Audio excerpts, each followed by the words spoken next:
Bienvenue. Êtes-vous prêt à découvrir l'informatique sans ordinateur? Voici une série d'activités destinées à familiariser les enfants à l'informatique, et tout cela sans ordinateur. Vous savez sûrement que les ordinateurs stockent les informations sous forme de 0 et de 1. C'est ce que l'on appelle le système binaire. Cette activité montre comment utiliser ces 0 et ces 1 pour compter jusqu'à l'infini. Bien sûr, l'astuce est d'utiliser plus d'un chiffre pour générer ces nombres. L'ordinateur en utilise 8, appelé octet. Mais nous commencerons avec 5 pour simplifier la démonstration. Chacune des cartes de ces enfants représente un bit. Dans un sens, elle correspond à un 0, dans l'autre à un 1. Chaque carte possède un certain nombre de points. Celle de droite en a 1, la suivante 2, puis 4, 8 et enfin 16.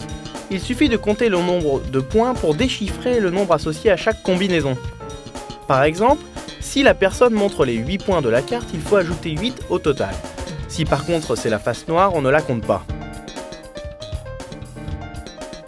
Prenons donc le bit 1, 0, 1, 1, 0. On somme 16, 4 et 2 et on obtient 22.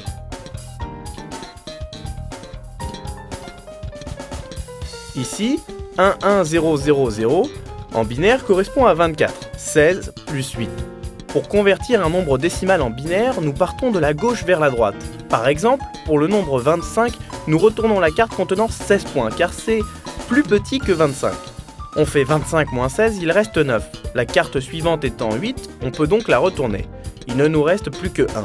Nous sautons donc les cartes 4 et 2 et retournons la dernière carte, le 1, amenant le total de points à 25. Pour convertir 11 en binaire, on n'utilise pas le 16. On retourne le 8, pas le 4, puis le 2 et le 1. Quel est alors le plus petit nombre que l'on peut créer? La première réponse serait de dire 1, mais en réalité, c'est le 0. Et quel est le plus grand nombre que l'on peut écrire? On pourrait compter tous les points contenus sur les cartes, cependant l'astuce consiste à prendre le nombre de points de la carte suivante et de retirer 1, ici 32 moins 1. Essayons de compter depuis 0. 0, 1, 2, 3, 4, 5, 6, 7, 8, 9, 10, 11, 12, 13, 14, 15. Remarquons que lorsque nous avons une suite de 1, le passage au nombre suivant retourne toutes les cartes et on introduit une carte supplémentaire, ici le 16. Cet enchaînement continue jusqu'à ce que toutes les cartes soient retournées.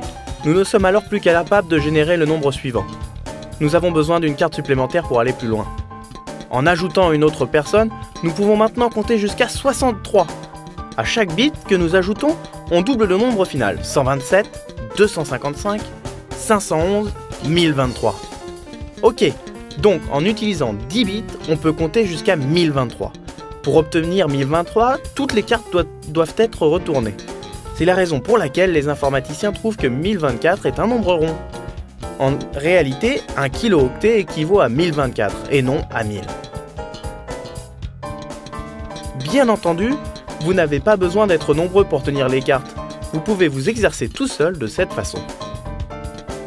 On peut aussi compter en binaire en utilisant sa main, chaque doigt pouvant être levé ou baissé. On peut ainsi compter de 0 à 31 avec une seule main. En utilisant aussi la seconde main, on arrive à 1023. Le système binaire possède un très grand nombre d'applications mathématiques. Vous pouvez trouver d'autres exemples utilisant les nombres binaires sur le site web ou dans les livres Unplugged.